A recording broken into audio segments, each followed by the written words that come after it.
చేసుకున్న మనసును కేంద్రీకరించండి. రెండో దినవృత్తాంతముల గ్రంథము 25వ అధ్యాయము, రెండో దినవృత్తాంతముల గ్రంథం 25వ అధ్యాయము రెండవ వచనం నుంచి 4వ వచనం వరకు చదువుకుందాం. అతడు యెహోవా దృష్టికి యథార్థముగా ప్రవర్తించను గాని పూర్ణ హృదయంతో ఆయనను అనుసరింపలేదు. రాజ్యము తనకు స్థిరపడినప్పుడు అతడు రాజైన తన తండ్రిని చంపిన రాజ సేవకులను చంపించెను. అయితే తండ్రులు పిల్లల కొరకును, పిల్లల తండ్రుల కొరకును చావకూడదు. ప్రతి మనిషి తన పాపం కొరకు తానే చావవలెనని మోషే గ్రంథమందలి ధర్మశాస్త్రమునందు రాయబడి ఉన్న యెహోవా ఆజ్ఞను అతడు వారి పిల్లలకు చంపక మానేను. చాలు. దేవుడు తన పరిశుద్ధ వాక్యం తనను ఆస్వాదించిన గాక. బిడ్డలారా, జాగ్రత్తగా వినండి. కొన్ని విషయాలు మనం ధ్యానం చేసుకుందాం. ఇక్కడ ఏమంటున్నారంటే, అమజ్యా అనేటువంటి ఒక ఆయన ఉంటాడు. ఈ అమజ్యా ఆయన పరిపాలనకు వచ్చినప్పుడు ఆయనకి 25 సంవత్సరాల వయసు. 25 సంవత్సరాల వయసులో ఆయన 29 సంవత్సరాలు యెరూషలేమును పరిపాలన చేశాడు. మంచి యవ్వన వయసు. 25 సంవత్సరాలు అంటే మంచి యవ్వన వయసు. ఓకే, ఈ యవ్వన వయసులో ఆయన పరిపాలన ప్రారంభించాడు. ఆయన పరిపాలన ఎంతకాలం? 29 సంవత్సరాలు యెరూషలేమును పరిపాలించాడు. రాజులు కాబట్టి వారసత్వం అప్పుడు ఉండేది. ఆ రాజుగారి తర్వాత తన కుమారుడే రాజు అవ్వాలి. కాబట్టి దేవుని బిడ్డలారా, ఇప్పుడు పరిపాలన చేసే విధం వేరు, అప్పుడు పరిపాలన చేసే విధం వేరు. Okay, right. అయితే ఈ రాజుగారు, ఈ అమజ్యా అనేటువంటి రాజు, ఆయన యథార్థంగానే నడిచాడంట దేవుని దృష్టికి. కానీ పూర్ణ హృదయంతో ఆయనను వెంబడించలేదంట. అయితే అమజ్యా రాజుగారు ఆయన పరిపాలన చేసే టైంలో ఆయనను చంపించినటువంటి రాజు సేవకులను ఈయన ఏం చేశాడంటే ఈయన కూడా చంపించేశాడు. కానీ వారి పిల్లలు మాత్రం చంపించేయాలి, కానీ వారి పిల్లల్ని మాత్రం చంపనివ్వకూడదని మోషే ధర్మశాస్త్రంలో రాయబడిన మాటలు వాటికి భయపడి వారి పిల్లల్ని చంపక వాళ్ళు విడిచిపెట్టేస్తాడు. చాలా బాగుంది. ఇప్పుడు కొంతకాలం పిల్లలు అంటే కొంతవరకు యథార్థంగా నడుచుకుంటారు, పూర్ణ హృదయంతో అనుసరించలేదంట. బాగానే ఉందని సరే, దేవుని ధర్మశాస్త్రం లోబడ్డాడు కాబట్టి, వాక్యాన్ని భయపడ్డాడు కాబట్టి, వాక్యానికి విధేయ చూపించాడు కాబట్టి, ఆయన ఆ తర్వాత యుద్ధానికి ఆయన దగ్గర ఉన్నటువంటి ప్రజలందరూ కూడా సమకూర్చుకున్నాడు. ఎంతమంది ఉన్నారు అని అందరూ యుద్ధ సైనికులుగా ప్రిపేర్ అయినటువంటి వాళ్ళు ఎంతమంది ఉన్నారని చూసేసరికి ఆయన దగ్గర ఉన్న యుద్ధ సైనికులు డాళ్ళు ఈటలు పట్టుకున్నటువంటి యుద్ధ సామాగ్రి కలిగినటువంటి వాళ్ళందరూ 3 లక్షల మంది ఉన్నారంట. 5వ వచనం కనపడుతుంది. అయితే ఇంకా ఆయన ఏం చేశాడు, ఇంకా కొంతమందిని, మరొక 1,00,000 మందిని ఏం చేశాడంటే 200 మనుగుల వెండికి కుదుర్చుకున్నాడు. అంటే కాంట్రాక్ట్ తీసుకున్నాడు, వాళ్ళని కూలికి తీసుకున్నాడు. 200 మనుగుల ఎండి 1,00,000 మందికి వారి కాంట్రాక్ట్ తీసుకొని ఇప్పుడు యుద్ధానికి రెడీ అయిపోతున్నాడు. అప్పుడు దైవజనుడు వెళ్ళి చెప్పాడయ్యా, నువ్వు ఒకవేళ నీతో ఉన్నటువంటి సైన్యం సరిపోదని నువ్వు కూలికి తీసుకొచ్చావు కదా, ఈ వెండిని తీసుకొచ్చావు కదా, వారితో దేవుడు ఉంటాడు అనుకుంటున్నావా? మరి ఇశ్రాయేలుతో దేవుడు కాదు, ఇశ్రాయేల్ పక్షాన దేవుడు తోడుగా ఉండడు. ఒకవేళ నువ్వు అలా చేయాలని యుద్ధంకి వెళ్ళాలని అనుకుంటే నువ్వు బలముగా యుద్ధం చేసినా నువ్వు యుద్ధంలో చేయమందలేవు. ఆయన చెప్పగానే వెంటనే దేవునికి భయపడి, దేవుని వాక్యానికి లోబడి ఏం చేశాడంటే, అయితే మరి ఇప్పుడు ఏం చేయాలి? 1,00,000 మందికి నేను 200 మనుగులు మరి వెండి ఇచ్చేసాను కదా, మరి వెండి సంగతి ఏంటి? ఏం చేయాలి? మరి ఇచ్చిన సొమ్ము వాళ్ళు ఇస్తారా అంటే ఎవరేమో. కాబట్టి మరి ఏం చేయమంటావు అని అంటే, అప్పుడు దైవజనుడు అంటాడు, దేవుడు దానికి 2 ఇవ్వగలడు. చూడండి ఒకసారి 8వ వచనం చదవండి. అలాగు పోవాలని నీకున్న ఎడల ఎడల పొమ్ము యుద్ధమును బలముగా చేసిన దేవుడిని శత్రువుల ఎదుట నిన్ను కూల్చును. చూడండి, నిలవబెట్టుటయు పడవేయుటయు దేవుని వశమే కదా అని ప్రకటింపగా అమజ్య దైవజనుని చూచి ఇశ్రాయేలు వారి సైన్యమునకు ఇచ్చిన 200 మణుగుల వెండి ఏమి చేతుమని అడిగినందుకు దీనికంటే మరి అధికముగా యెహోవానికి ఇయ్యగలడని ఆ దైవజనుడు ప్రత్యుత్తరం ఇచ్చాడు. చాలు. దేవుని పెట్టారు. కొన్నిసార్లు మనం అనుకుంటూ ఉంటాం, అరే అంత పెట్టేశాను, ఎంత పెట్టేశాను. దేవుని వాక్యానికి విరోధముగా నువ్వేం చేసినా సక్సెస్ అవ్వలేవో. దేవుడు దానికి రెట్టింపు ఇవ్వగలడు. దేవుని నామంలో నువ్వు పోగొట్టుకున్న దానికి రెట్టింపు ఇవ్వగలడు. దేవుని వాక్యానికి విరోధంగా నువ్వు చేసిన ఏది కూడా సక్సెస్ అవ్వదండి. దేవునికి విరోధంగా లేచిన ఆయుధమైనను జ్ఞానమైనను వర్దలేదంట. కాబట్టి దేవుని పెట్టారు. దైవజనుడు చెప్పిన మాటకు వెంటనే ఆయన సరెండర్ అయిపోయాడు, పంపించేశాడు. వద్దులే అని చెప్పి పంపించేశాడు. పంపించిన తర్వాత దేవుడు ఎంత అద్భుతం చేశాడు తెలుసండి. వారికి జీవితాలు ఎంత గొప్ప కార్యం చేసినా సరే, ఎందుకంటే పూర్ణ హృదయంతో అనుసరించలేదు కదా. అంటే పరిస్థితులు ఎలా మారుతుంటాయో కొంతమంది జీవితాల్లో ఆత్మీయంగా ప్రారంభించినప్పుడు, ఆత్మానుసారంగా జీవించినప్పుడు దేవుడు ఎంతో అద్భుతంగా కార్యం చేస్తాడు. ఎప్పుడైతే తన సొంత ప్రయత్నాలు, సొంత బుద్ధిని, సమృద్ధిని ఆధారం చేసుకొని నడుచుకుంటూ ఉంటుంటారో ఫెయిల్ దెబ్బతినేస్తూ ఉంటారండి. సక్సెస్ అవ్వలేరండి, సక్సెస్ కాలేరండి. ఇప్పుడు అమజ్య చూడండి, ఇప్పుడు అతను దగ్గర సైన్యంతో ఆయన బయలుదేరి యుద్ధానికి వెళ్తాడు. యుద్ధానికి వెళ్ళినప్పుడు చూడండి, 12వ వచనంకి వెళ్ళినప్పుడు చూడండి, మరి 10,000 మందిని యోధవారిని చెరపట్టుకొని వారిని ఒక పేటు మీదకి తెచ్చుకొని జనులతో కూడా బయలుదేరి ఉప్పు స్థలమునకు పోయి శరీరు వారిలో 10,000 మందిని హతము చేశాడంట. మరి 15,000 మందిని యోధవారు చెరపట్టుకొని వారిని ఒక పేటు మీద తీసుకొని పోయి ఆ పేటు మీద నుండి వారిని పడవేయగా చూడండి, 10,000 మందిని హతము చేసిన తర్వాత ఇంకో 10,000 మంది ప్రాణంతోనే పట్టేసుకున్నారండి. అంటే దేవుడు వారి చేతికి అప్పగించేశాడు. ఎందుకంటే అంతకుముందు యుద్ధం చేయడానికి బలంగానే యుద్ధం చేసిన నీతో ఉన్నటువంటి జనంతో దేవుడు రాడు. Praise God. అలాంటప్పుడు ఆయన విడిచిపెట్టేశాడు. విడిచిపెట్టిన తర్వాత దేవుడు ఇతను తోడే ఉన్నాడు కాబట్టి 10,000 మందిని హతం చేసి ఇంకో 10,000 మంది ప్రాణంతో పట్టుకున్నాడు.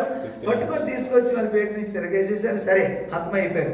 ఆ తర్వాత మళ్ళీ ఏం చేశాడంటే చూడండి, ఇప్పుడు 14 వచ్చిన దగ్గరికి వెళ్ళేసరికి ఏం చేశాడు? అయితే అమజ్య ఎదోమీయుల దేశానికి వెళ్ళిపోయాడు. ఓడించి తిరిగి వచ్చిన తర్వాత అతను శరీరు వారి దేవతలను తీసుకొని వచ్చి, అదిగో అక్కడ స్టార్ట్ అయిందండి. శరీరు వారి యొక్క దేవతను తీసుకొచ్చాడండి. తనకు దేవతలుగా నిలుపుకొని నమస్కరించి వాటికి ధూపం వేసి, అందుకొరకు యెహోవా యెహోవా కోపము అమజ్య మీద రగులుకొనెను. హల్లెలూయా. అమజ్య చక్కగా యథార్థంగా ప్రవర్తించినప్పుడు దేవుడు అమజ్యని ఎంతగానో బ్లెస్ చేశారు, ఎంతగానో ఉన్నత స్థితిలోకి తీసుకెళ్ళిపోయారు. అయితే అమజ్య ఎప్పుడైతే ఎక్కడికి వెళ్తే అక్కడ జయం వచ్చేస్తుంది, విజయం వచ్చేస్తుంది అని చెప్పేసి అక్కడికి వెళ్ళాడు. Praise God. పూర్ణ మనసుతో ఆయన వెంబడించలేదు కదా. అందుచేత యెహోవా దగ్గర విచారణ చేయడం మానేశాడు. అక్కడి నుంచి తన సొంత ప్రయత్నం చేయడం ప్రారంభించాడు. అక్కడి నుంచి సిరియా వారిని వారు అనుసరించినటువంటి వారిని తీసుకొచ్చాడు. శరీరు వారి యొక్క దేవతను తీసుకొచ్చాడు. వాటి దగ్గర విచారణ చేయడం ప్రారంభించాడు. వాటి ధూపం వేయడం ప్రారంభించాడు. ఇంకంతే, ఫినిష్. ఇంకా అక్కడి నుంచి down down down down down అయిపోతున్నాడండి. ఇప్పుడు ఏంటంటున్నాడు? మళ్ళీ చూద్దానండి ఒకసారి. ఇక్కడ 16 వచ్చిన ఒకసారి చూడండి. అమజ్యాతో మాట్లాడుచుండగా రాజు అతన్ని చూచి, నీవు రాజు యొక్క ఆలోచనకర్తల్లో ఒకటివైతివా? అంటే ఇక్కడ ఏమంటున్నాడంటే, ఎందుకయ్యా నువ్వు ఇలా చేసావు అని దేవుడి కోపం నీ మీద రగులుకుంటుంది కదా. నువ్వు ఎందుకు వాళ్ళ దగ్గరికి వెళ్ళి ఆ దేవతను తెచ్చుకున్నావు? ఎందుకు వాళ్ళ దగ్గరికి వెళ్ళి మళ్ళీ దైవజనుడు వచ్చి మరి 15 వచనంలో దైవజనుడు వచ్చి అడిగినప్పుడు అమజ్య అంటున్నాడు, ఆలోచనకర్తల్లో ఒక నువ్వు ఆలోచనకర్తగా ఉన్నావా? నువ్వు ఎలా చంపబడాలి అని చెప్పి ఊరుకో అని చెప్పగానే సరేనయ్యా నీ పని నువ్వు పడు అని చెప్పి దైవజనుడు చెప్పి, అది నువ్వు ఎప్పుడైతే నువ్వు ఇలా చేసావో నా ఆలోచన అనుసరించలేదు, అంగీకరించకపోవడం చూసి దేవుడు నిన్ను నశింపచేయనని ఉద్దేశించున్నాడని అతనితో చెప్పి ఊరుకున్నాడండి. ఇంకంతే, ఫినిష్. ఇంకా అక్కడి నుంచి రోజు డౌన్ అవడం ప్రారంభించాడు. వెంటనే ఏం చేశాడు? 17 వచ్చేసరికి మళ్ళీ ఇశ్రాయేలు రాజులు ఇశ్రాయేలు రాజుతో యుద్ధానికి రెడీ అవుతున్నాడండి. ఇశ్రాయేలు రాజుతో, ఇతడేమో యూదా రాజు, ఇప్పుడు ఇశ్రాయేలు రాజుతో యుద్ధం చేయడం రెడీ అయిపోయాడు. ఇప్పుడు 19వ వచనానికి వెళ్ళిపోతే 18వ వచనం చూడండి ఒకసారి. కాగా ఇశ్రాయేలు రాజైన యెహోయాషు యూదా రాజైన అమజ్యాకు ఇలాగూ తిరిగి వర్తమానం పంపెనని కుమార్తెను ఉపమానం చెప్తున్నాడు ఇక్కడ. ఏంటి ఉపమానం అంటే, నీ కుమార్తెను నా కుమారునికి ఇమ్మని లెబానోనులో ఉన్న ముండ్ల చెట్టు లెబానోనులో దేవదార వృక్షమునకు వర్తమానము పంపగా లెబానోనులో సంచరించు ఒక దుష్ట మృగము ఆ ముండ్ల చెట్టును త్రొక్కివేశాను. ఇప్పుడు దీని అర్థం ఏంటంటే, ఈ ఉపమానం ఎందుకు చెప్పాడంటే, ఇప్పుడు 17వ వచనం చదివితే అందులో మనకి క్లియర్ గా అర్థం అవుతుంది. ఒకసారి చూడండి. 17వ వచనం.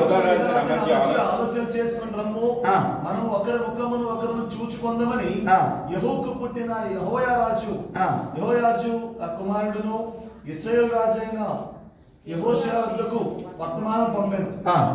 కాగా ఇశ్రాయేలు రాజైన యెహోయాషు రాజైన యూదా రాజైన అమజ్యాకు ఇలాగూ తిరిగి వర్తమానం పంపనని యెహూకు పుట్టిన యెహోయాజు కుమారుడైనటువంటి ఇశ్రాయేలు రాజైన యెహోయాషు వద్దకు వర్తమానం పంపెను.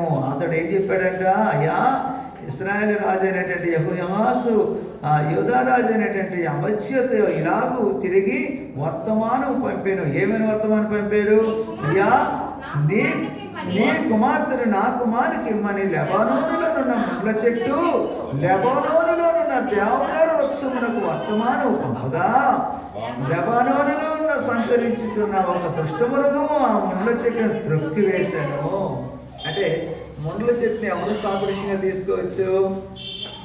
ఎవరు సాదృశ్యం తీసుకోవచ్చు? ముండ్ల చెట్టు దేవదారు వృక్షాన్ని ఎవరు సాదృశ్యం తీసుకోవచ్చు అంటే, దేవదారు వృక్షమేమో ఇప్పుడు ఇశ్రాయేలీలు, ముండ్ల చెట్టు ఏమో యూదా రాజస్థానంలోకి వచ్చేసింది. అందుకు ఈ ముండ్ల చెట్టు ఆ దేవదారు వృక్షం ఉన్నట్టు వర్తమానం పంపించిందంట. ఎలాగా? నీ కుమార్తెని నా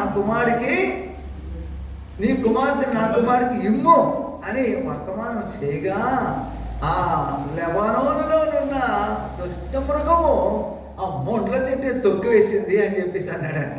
అని చెప్పి ఇప్పుడు 19వ వచనం చెప్తున్నాడు. చూడండి, ఇప్పుడు వివరంగా చెప్తున్నాడు.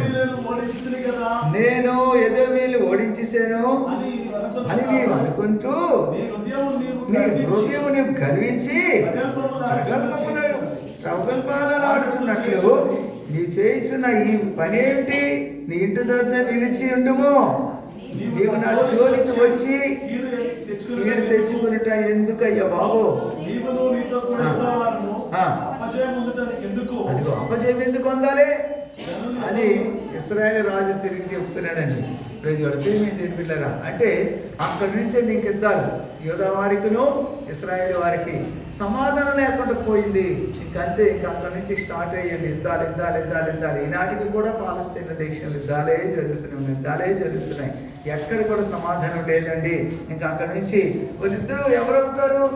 యూదా వారు ఇశ్రాయేలు ఎవరు? వీళ్ళు అన్నదమ్ములే. కానీ దేవునికి విరోధంగా వాళ్ళ హృదయాల్లో గర్వించేసి నా దేవుడు నా పక్షాన్ని ఉంటాడు అని ఇరుగురు కూడా అనుకోవటం. ఇలాగా సమాధానం లేకుండా దేశం అంతా కూడా అల్లకొల్లోలం అయిపోతుంది. Praise God. అందుచేత ఇప్పుడు చూడండి 22వ వచనంకి వచ్చేసరికి ఏమవుతుంది ఇక్కడ? చూడండి, యూదా వారు ఇశ్రాయేలు ఎదుట నిలవలేక ఓడిపోగా ప్రతి వాడు తన గుడారములకు పారిపోయాను. యోధా వారు అసలు మంచి యోధా వారు అంటే సింహాలు లాంటి వారు. దేవుడు సింహాలతో పోలిస్తారు. ప్రజలు కానీ వారు వాడిపోయారు. ఎందుకు వాడిపోయారు? ఇశ్రాయేలు ఎదుట ఎందుకు నిలవలేకపోయారంటే ఇదిగో గర్వించి బయలుదేరారు. కాలు దువ్వుతున్నాడు కయ్యానికి.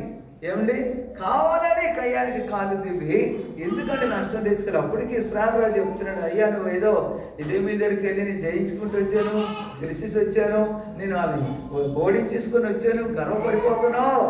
వద్దు, నా జోలికి నువ్వు రావద్దు. ఎందుకు నా జోలికి నువ్వు వస్తావు?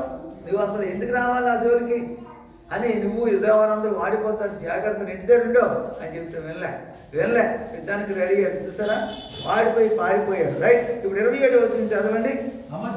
అమధ్య యెహోవాను అనుసరించడం మానివేసిన తరువాత జనులు యెరూషలేములో అతని మీద కుట్ర చేయగా అతడు లాకీషునకు పారిపోయినా అయితే ఆయన వెనుక లాకీషునకు మనుషులను పంపి అతన్ని అక్కడ చంపి గుర్రముల మీద అతని శవం ఎక్కించి గుర్రాల మీద అతని శవం తీసుకొచ్చేసారండి. ఎంత పాపులారిటీగా ఎంత ఎత్తుగా ఎదగాలో ప్రైజ్లార్డ్, కానీ అంత డౌన్ అయిపోయాడు. చివరికి ప్రాణం కూడా కోల్పోయాడండి. ప్రైజ్లార్డ్ ఇవన్నీ ఎందుకు చెప్తున్నానంటే దేవుని యొక్క ప్రజలు వారికి దేవుడు సమాధానకర్తగా దేవుడు వాళ్ళ సమాధాన పాత్రలకు ఇస్తే కావాలని కయ్యానికి వెళ్ళి కావాలని సమస్యలు తెచ్చుకున్నాడండి. సరే, అందుచేత దేవుని బిడ్డలారా ఇప్పటికీ నేటికి సమాధానం లేదండి. సమాధానం లేకపోయిన స్థలాల్లో దేవుడు ఏమంటున్నాడంటే, ఇప్పుడు క్రిస్మస్ సందర్భాలు కాబట్టి ఈ సమయం చెప్తున్నాను బిడ్డలారా. అందుకే ఆ సర్వోన్నతమైనటువంటి ఆ స్థలాల్లో తమకు ఇష్టమైనటువంటి ప్రజలకు భూమి మీద సమాధానం కలుగులుగా, కానీ పరలోకం నుండి దేవదత్త దిగి వచ్చి ఆ వర్తమానం తీసుకొచ్చారండి. అదే చూడండి, ఒకసారి లోక స్వార్థలకు వెళ్తే త్వరగా కొన్ని విషయాలు ధ్యానం చేసుకుందాం. ఒక 10 నిమిషాలు మనం ముగించుకుందామండి. లోక స్వార్థ 2వ అధ్యాయము ఒకసారి 9వ వచనం చదవండి. ప్రభు దూత వారి యొద్దకు వచ్చి ప్రభు మహిమ వారు మిక్కిలి భయపడిపోయారంట. అంతవరకు కుటుంబాల్లో అక్కడ నెమ్మది లేదు, భయమే, సమాధానం లేదు, అసమాధానమే, ఎటు చూసినా భయాందోళనకరమైన విషయాలే. ఎందుకంటే దేవుని ప్రజలు సమాధానంగా వాక్యానుసారం నడుచుకుంటే దేవుడు ఎప్పుడు వారు తోడే ఉంటాడు. ఎప్పుడైతే దేవుడు వారు విడిచిపెట్టేస్తాడో వాళ్ళ భయం వచ్చేస్తుంది. ఎందుకంటే దేవుడు వారు తోడుగా ఉంటాడు, దేవుడు వారి పక్షాన్ని ఉంటాడు. రైట్, అయితే ఇప్పుడు ఏం జరుగుతుంది? వారు మిక్కిలి భయపడి అయితే భయపడకుడి,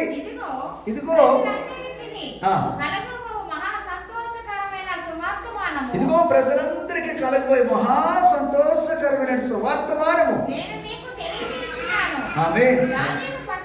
దావీదు పట్టణమందు నేడు రక్షకుడు మీ కొరకు పుట్టి ఉన్నాడు, ఈయనే ప్రభు అయిన క్రీస్తు. చూసారా దేవుళ్ళారా, పరలోకం నుండి వెంటనే అక్కడ సైన్యం అంతా సమూహం 13వ వచనంకి వచ్చేసరికి వెంటనే పరలోక సైన్యము సమూహము ఆ దూతతో కూడా ఉండి సర్వోన్నతమైన స్థలం దేవునికి మహిమయు ఇష్టలైన మనుషులకు సమాధానము కలుగును గాక. హల్లెలూయా. ప్రజలందరికీ కలుగబోయే మహా సంతోషకరమైన సువర్తమానమును తీసుకొచ్చి ప్రజలందరికీ తెలియచేయాలని, ప్రజలందరికీ ఆ సువార్తమానం తెలియచేయాలనే కదా మరి యేసు ప్రభు పుట్టినటువంటి దినమున నేడు రక్షకుడు మీ కొరకు పుట్టి ఉన్నాడు దావీదు పట్టణం అందు చెప్పి ఈ సంతోషకరమైనటువంటి సువార్తమానాన్ని ప్రైజ్లార్డ్ పరలోకం నుండి దేవదూత దిగి వచ్చి చెప్తే దేవుని ప్రజలు ఏంటంటే మనం ఏం చేయాలి? ఈ సంతోషకరమైనటువంటి సువార్తమానాన్ని ప్రజలందరికీ తెలియచేయటానికే కదా మరి యేసు ప్రభు కూడా ఏమంటున్నారు? సర్వలోకమునకు వెళ్ళి సర్వసృష్టికి సువార్తను ప్రకటించండి అని ఆయన చివరి దినాల్లో కూడా ఆయన వెళ్ళిపోతూ కూడా యేసు ప్రభు వారు చెప్తున్న మాటే కదండి. ఇదిగో అట్లా పైన ఆకాశం అందు కింద భూమి మీద నాకు సర్వాధికారం ఇవ్వబడి ఉందని మత్తయి సువార్తలో చూడండి ఒకసారి. ఆయన యేసు ప్రభు ఈ లోకంలో జీవించిన తర్వాత మళ్ళీ ఇక్కడికి వద్దాం, లోక సువార్తకు వద్దాం. మత్తయి సువార్త 28వ అధ్యాయం చేయండి, 28వ మాట చదవండి.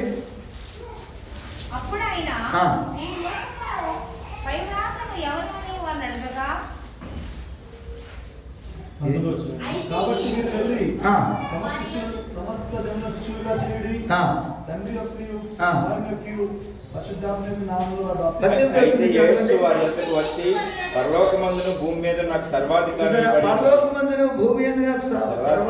ఇవ్వబడినదని చెప్పి కాబట్టి మీరు వెళ్ళి సమస్త జనుల శిష్యులుగా చేయుడి, తండ్రి యొక్కయు కుమారుని యొక్కయు పరిశుద్ధాత్మ యొక్క నామములో వారి బాప్తిస్మిచ్చుచు నేను మీకు ఏ ఏ సంగతులు ఆజ్ఞాపించి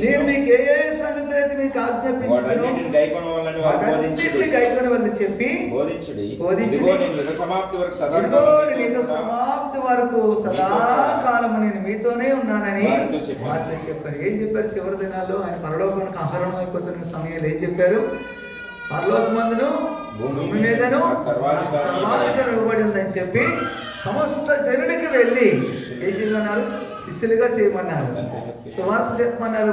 మార్కు సువార్తలోకి వెళ్తే అక్కడ మార్కు సువార్తలో సమస్త జనులకు సువార్తను ప్రకటించాలని చెప్పేసి అన్నారు.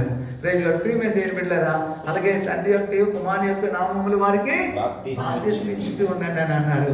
ఇవన్నీ కూడా యేసు ప్రభువు యొక్క ఉద్దేశం ఏంటని చూసినట్లయితే ఆయన భూమి మీదకి వచ్చింది సువార్త చెప్పడానికి.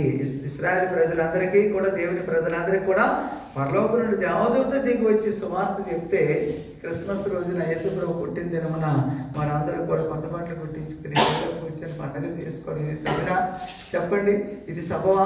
చెప్పండి. దేవుని బిడ్డలారా, ఇది వాక్యానుసారమైంది అంటారా? కాదు కదా. దేవుని బిడ్డలారా, అందుచేత ఈ సువార్తమానాన్ని, సంతోషకరమైనటువంటి సువార్తమానాన్ని మనం సంతోషంగా అందరికీ చెప్పకపోతే దేవుడికి అది ఇష్టమైన చర్య అంటారా?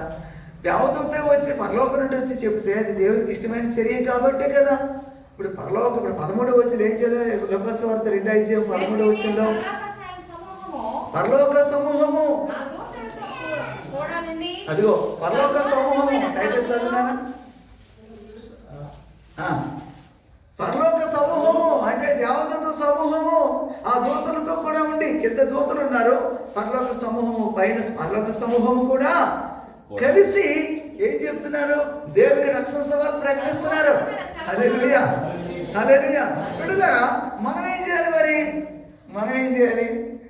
అందరూ పాస్టర్లు అందరూ క్రిస్మస్ రోజున 25 రోజున చక్కగా ఇళ్ళల్లో కూర్చొనో లేకపోతే ఆ దేవుని మందిరంలో కూర్చొని చక్కగా ప్రార్థన చేసుకొని హ్యాపీగా బిర్యానీ వంటలు లేకపోతే బిర్యానీ వండుకొని తిని హ్యాపీగా ఉండగా మా పాస్టర్ గారు ఏంటంటే ఇలా తయారయ్యారని చెప్పి అనుకుంటున్నారు కదా.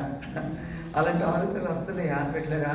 ఇప్పుడు పరలోక సమూహము సంతోషంతో దేవుని సువార్త చెప్తున్నారే, మరి దేవదూతలు వచ్చి సువార్త చెప్తున్నారే, భూమి మీద సమాధానం లేక కొట్టుకు చేస్తున్నారే ప్రజలు, రకరకాల సమస్యల సమాధానం లేకుండా భీతిల్లిపోయి ఉన్నారు, భయపడిపోయి ఉన్నారు. వాళ్ళందరికీ రక్షణ సువార్త చెప్పడానికే కదా యేసయ్య పరలోకం నుంచి దిగి వచ్చిన దూతలు. అయ్యే భయపడకండి, దేవుడు మీ కొరకు పుట్టి ఉన్నాడు, దేవుడు మిమ్మల్ని విడిపిస్తాడు, బతుకాలు తప్పేస్తాడు, శోధన తప్పేస్తాడు, విమోచకుడు అని మీ కొరకు ఉన్నాడు. ఈ విషయం చెప్పడే కదండి రక్షణ సువార్త. అలాగే మరి యొక్క బాప్తిస్మం గురించి కూడా మనం చూసాం కదా.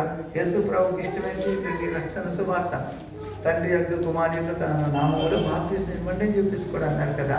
మరి అదే విధంగా మరి ఆయనకి ఇష్టమైన కార్యం మనం చేయాలి కదండి. అందుచేత దేవుని బిడ్డలారా, ఇప్పుడు రండి కొన్ని విషయాలు మనం ధ్యానం చేద్దాం బిడ్డలారా.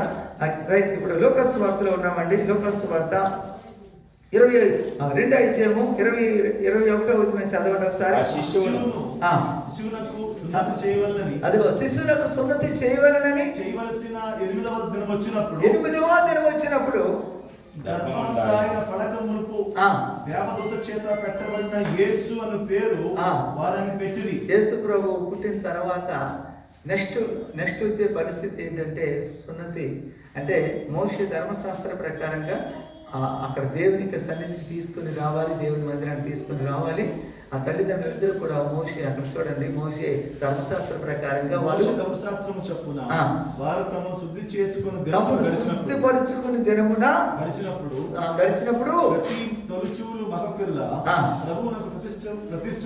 ప్రతిష్ఠిత చేయవలని ప్రభు ధర్మశాస్త్రం రాయబడినట్టు రాయబడినట్టు ధర్మశాస్త్రంలో మోషే అది నిర్గమకాండ 22:29 వచ్చిన మనం చదివే విషయం కనపడుతుంది అండి. నిర్గమకాండ నోట్ చేసుకొచ్చి కావాలని మీరు చూడొచ్చు.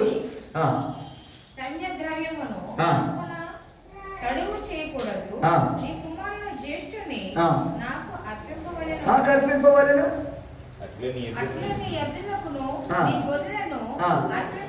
అట్లు నీ ఎద్దులు గొర్రెలు అట్లు అర్పింపవలెను. 7 దినాలు అక్కడ ఉండాలి, వాడి తల్లి దగ్గర ఉండాలంట. 8వ దినమున మాత్రం అది నాకు ఇచ్చేసేయాలి. దేవుడు అడుగుతున్న మాట ఇది, దేవుడు చెప్పిన మాట ఇది. చూసారా, రాత్రి అంతా కష్టపడి నేను బైబిల్ కోసం రాసుకోలేదండి, మీ అందరి బైబిల్లో కూడా ఉన్నదే. 7 దినాలే తల్లి దగ్గర ఉండాలి, 8వ దినాన్ని మాత్రం దేవుడికి ఇచ్చేసారంట.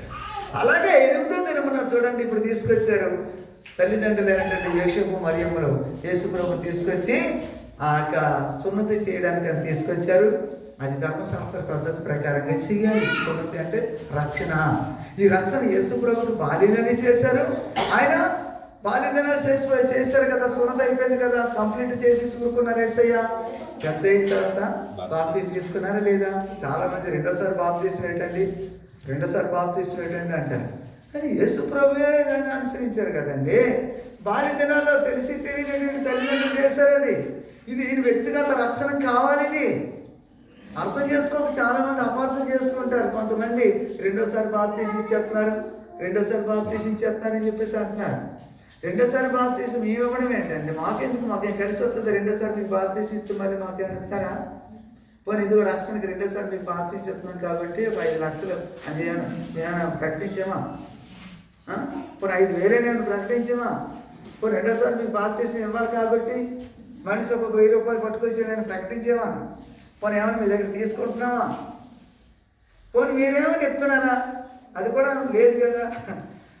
మాకేం కలిసి వచ్చింది ఏమైనా ఉందా ఇందులో? ఏమంటే మీ ఆత్మీయ జీవితాన్ని పెంచడానికే తప్ప ఇంకేమో చెప్పండి. అందుచేత రక్షణ సువార్త ప్రకటించిన తర్వాత ప్రైజ్ గాడ్ మనందరం చేయాల్సింది ఏంటి? రక్షణ. ప్రైజ్ గాడ్ రక్షణ. ఇక్కడ యేసు ప్రభు వారు బాల్య దినాల్లోనే 8వ దినమున సున్నతి చేయించారు తల్లిదండ్రులు. ఆ తర్వాత యేసు ప్రభు వారు పెద్ద అయిన తర్వాత 33.5 సంవత్సరాలు, 30 సంవత్సరాలు వచ్చిన తర్వాత ఆయన బాప్తీసం తీసుకున్నారు. 3.5 సంవత్సరాలు రక్షణ సువార్తను ప్రకటించారు. హల్లెలూయా, హల్లెలూయా. దేవుని బిడ్డలారా, ఇప్పుడు మోసే ధర్మశాస్త్రం ప్రకారంగా అది చెయ్యాలి, ఆ ఆజ్ఞను పాటించాలి. అది పాటించారు కాబట్టి ఆజ్ఞ చేయకపోతే దేవుడు ఒకటి త్వర మీదకి దిగి వచ్చేస్తుందని ఆ దినాల్లో మరి ఆదికాండం 17వ అధ్యాయంలో 12 వచ్చిన మనం చదివినట్లయితే ఆ విషయం కనపడుతుందని. చూడండి ఒకసారి 8వ వచనం చదవండి. 8వ వచనం చదువు. నీ తర్వాత నీ సంతానం సంతతికి నీ పరదేశులై ఉన్న దేశమును అనగా కానాను దేశమంతటిని నిత్య స్వాస్థ్యముగా ఇచ్చి వారికి దేవుడినై ఉండునని అతనితో చెప్పాను. నిత్య స్వాస్థ్యముగా ఇచ్చి నేను వారికి దేవుడినై ఉండునని చెప్పారంట. మరియు దేవుడు నీవు మాత్రమే కాక నీవు మాత్రమే కాక నీ తర్వాతి వారి తరములో నీ సంతతి నిబంధనను గైకొనాలి. నీకును అదిగో నిబంధన గైకొనాలి. నాకును నీకును నీ తర్వాత నీ సంతతి వారికి మీరు గైకొనవలసిన నిబంధన ఏదనగా మీలో ప్రతి మగవాడు నిబంధన. ఇది దేవునితో నిబంధన, దేవుని శరీరంలో సంఘములో చేర్చబడడం. ఆ నిబంధన మనం కొట్టివేయబడకూడదు. ఆ నిబంధన అనుసరించి అది మన శరీరంలోనే ఉండాలని అంటారండి. మన శరీరంతో చేసుకున్న నిబంధన అంటే అది. మీలో ప్రతి మగవాడును సున్నతి పొందవలను, మీరు మీ గోప్యాంగచర్మను సున్నతి పొందవలను. అది నాకు నీకు మధ్య ఉన్న నిబంధనకు సూచనగా ఉండును. అదిగో నాకు మీకు నిబంధనకు సూచనగా ఉండును. 8 దినముల వయస్సు గలవాడు అనగా నీ ఇంట పుట్టిన వాడైనను నీ సంతానము కానీ అనుజని వద్ద వెండితో కొనబడిన ఆయనను మీ తరములో ప్రతి మగవాడు మీరు సున్నతి పొందవలను.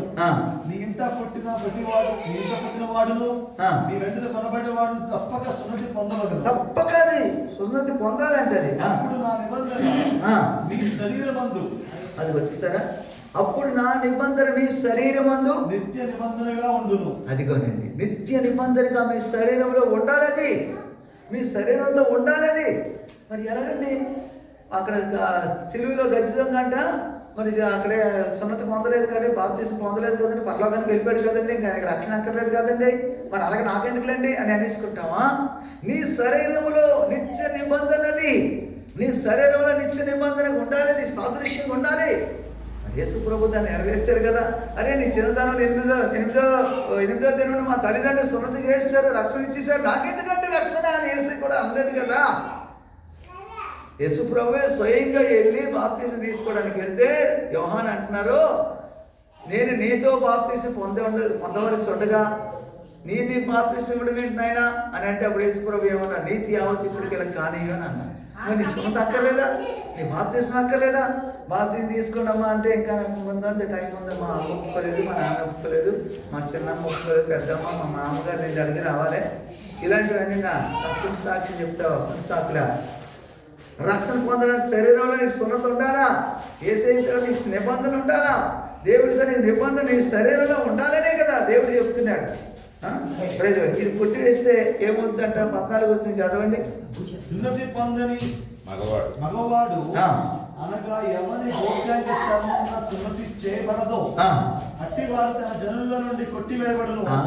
అదిగోండి, కొట్టివేయబడును అంటే దేవుని ఉగ్రత వారి మీదకి వచ్చేస్తుందని కదా. మరి అందుకని అవి బాప్తిసం పొందినవాడు రక్షింపబడిన నమ్మిన వారికి శిక్ష ఉంది. శిక్ష తప్పించుకోవాలంటే రక్షణ పొందాల్సిందే. శిక్ష పొందడం ఎందుకండి? దాన్ని చూసాం కదా, ఇశ్రాయేల్ రాజు అయ్యా ఎందుకు అనవసరం నాతో ఎందుకయ్యా, నా ఊరికి నా జోలికి నువ్వు రాకో, నీ ఇంట్లో నువ్వు ఉండు, నాతో ఎందుకయ్యా నీకు అనవసరం సంపవడం ఎందుకు, నువ్వెందుకు వాడుకోవడం ఎందుకయ్యా అని చెప్తే వెళ్ళాడు అంతే, సమస్య తెచ్చుకున్నాడు కదా. రైట్ పెట్టలేరా? ఇక్కడ ఏం జరిగింది? ఏసీ ఏం చెప్తున్నారు, దేవుడు ఏం చెప్తున్నారు? ప్రతి మగవాడు గోప్యంగా చర్మం సున్నతి చేయబడదు, అట్టి వాడు తన జనుల నుండి కొట్టివేయబడును. ఖచ్చితంగా సున్నతి తీసుకోవాలి.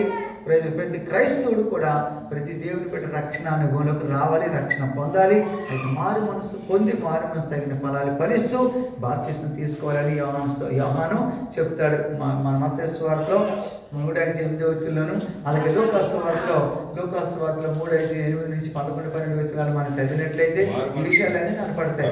విన్నారా? అందుచేత మారు మనసు పొందాలి. మారు మనసు నూతన మనస్సు, నూతన స్వభావం, నూతన సృష్టిగా, కొత్త సంవత్సరాలకు నూతన సృష్టిగా నువ్వు మార్చబడి నూతన స్వభావంతో నూతన క్రియలతో దేవుని రాజ్యానికి మనం సిద్ధపడదాం. దేవుని బిడ్డలారా, ఇంకో మాట మరి సువార్త గురించి ఒక మాట చెప్పి నేను ముగించి ఆశపడుతున్నాను. త్వరగా చూడు, రోమిలకు రాసిన పత్రిక 16:25 చదవండి. 16:25-27 రెండు మాటలు అయిపోయింది. చూసారా? సమస్తమైనటువంటి అన్ని జనులు విశ్వాసమునకు విధేయులగునట్లు ఆనాది నుండి రహస్యముగా ఉంచబడిపోయింది రక్షణ సువార్త. సమస్తమైన అన్ని జనులు విశ్వాసమునకు విధేయులగునట్లు అనాది నుండి రహస్యముగా ఉంచబడి ఇప్పుడు ప్రత్యక్షపరచబడిన మర్మము. ఇప్పుడు అది ప్రత్యక్షపరచబడిన మర్మము నీ దేవుడైన యెహోవా ఆజ్ఞ ప్రకారము ప్రవక్తల లేఖనముల ద్వారా వాటిని తెలుపబడి ఉన్నది. అదిగో ఈ మర్మము అనుసరించి ఉన్న నా సువార్త ప్రకారముగాను యేసుక్రీస్తును గూర్చిన ప్రకటన ప్రకారముగాను మిమ్మల్ని స్థిరపరచుటకు, హల్లెలూయా, మిమ్మల్ని స్థిరపరచుటకు అంటే మనం స్థిరపరచబడడానికి రక్షణ సువార్త అది వాళ్ళకి మర్మంగా ఉన్నటువంటి అనేక అనాది నుండి మర్మంగా ఉన్నటువంటి ఈ అన్ని జనులకి విజయం కాకుండా మర్మంగా ఉండిపోయిందండి. ఈ మర్మాన్ని కదా మనం తీసుకెళ్ళి చెప్పేది. అన్ని జనులందరికీ విధేయులు ఉన్నట్లుగా, దేవునితో త్రిప్పబడినట్లుగా ఈ సువార్త ఈ మర్మాన్ని మనం చెప్పినప్పుడు వాళ్ళు ప్రజలు స్థిరపరచబడతారు, మనం కూడా స్థిరపరచబడతాం. సిలువను గురించినటువంటి వార్త నశించిపోతున్నటువంటి వారికి వెరితనమే కానీ రక్షింపబడుతున్న నీకు శక్తి. హల్లెలూయా, హల్లెలూయా. శక్తి కలిగినటువంటి లేఖనాన్ని, ఆ శక్తి కలిగినటువంటి సువార్తను అందుకే అపోస్తలుడు పౌలు అంటాడు, సువార్త ప్రకటించవలసిన భారం నా మీద ఉంది. అయ్యో సువార్త ప్రకటించకపోతే నాకు శ్రమ అన్నాడు. శ్రమ సువార్త ప్రకటిస్తే అది ఇష్టపడి చేసినట్లయితే నాకు గృహనిరోధక నాకు అప్పగింపబడి ఉందని చెప్పేసి అంటున్నాను. కాబట్టి సువార్త ప్రకటించడానికి మనం వెనకాడకూడదు. 5:25కే సువార్త ప్రకటించాలని ఏమీ లేదు, ప్రతిరోజు సువార్త ప్రకటించాలి. ఇంత మనం చదువుకున్నా కీర్తన గ్రంథంలో ఉంటుంది కదా, 96 మొదటి వచనంలో 2వ భాగంలో ఏమని రాయబడి ఉందంటే, అనుదినము అన్ని జనులకు రక్షణ సువార్త ప్రకటించుడి. ఆమె అన్ని జనులు ఆయన మహిమను ప్రచురించమని. హల్లెలూయా. అన్ని జనులు అనుదినము ఆయన రక్షణ సువార్త. 25కే సువార్తకి వెళ్ళాలని లేదు, 25కే సువార్త ప్రకటించాలని లేదు. ప్రభు చేతులైతే మనం నిర్ణయించుకున్నటువంటి విధముగా మరి ట్రైనాలు ఓపెనింగ్ అయిన తర్వాత మీకు నేను చెప్పాను, నా నిర్ణయం చెప్పాను, దేవుడి తీర్మానం చేసుకున్నామని. ప్రతి నెల 2వ వారం సువార్త, అలాగే ప్రతి నెల చివరి వారం లాస్ట్ వారం ఆన్లైన్ ప్రేయర్. మరి ఈ సంవత్సరంలో ఈ సంవత్సరంలో గడిచినటువంటి నవంబర్ నెలలో మనం ప్రారంభించాం. మరి డిసెంబర్ నెలలోకి వచ్చేసరికి రేపు 25 సువార్తకి వెళ్తున్నాం. ఈ నెలలో ఆ సువార్త కార్యక్రమం కూడా అయిపోయినట్టే. అలాగే లాస్ట్ రేపు వచ్చే ఆదివారం పై ఆదివారం నాడు ఉదయాన్నే ఆరాధన జరుగుతుంది, సాయంత్రం అందరం కూడా గ్యాదర్ అవుతాం. అది హాల్ నైట్ ప్రేయర్కి. ఓకే, ఇది రెండు కూడా ఈ నెలలో కంప్లీట్ అయిపోతాయి. దేని చేతమైతే మళ్ళీ జనవరి నెలలో మళ్ళీ సెకండ్ వీక్ మళ్ళీ సువార్త, లాస్ట్ వీక్ మళ్ళీ హాల్ నైట్ ప్రేయర్. సిద్ధపడదాం. దేవుడు కొన్ని మాటలు దీవించిన గాడ్ బ్లెస్ యు. అందరూ కళ్ళు మూసుకోండి, ప్రార్థన చేస్తున్నాం.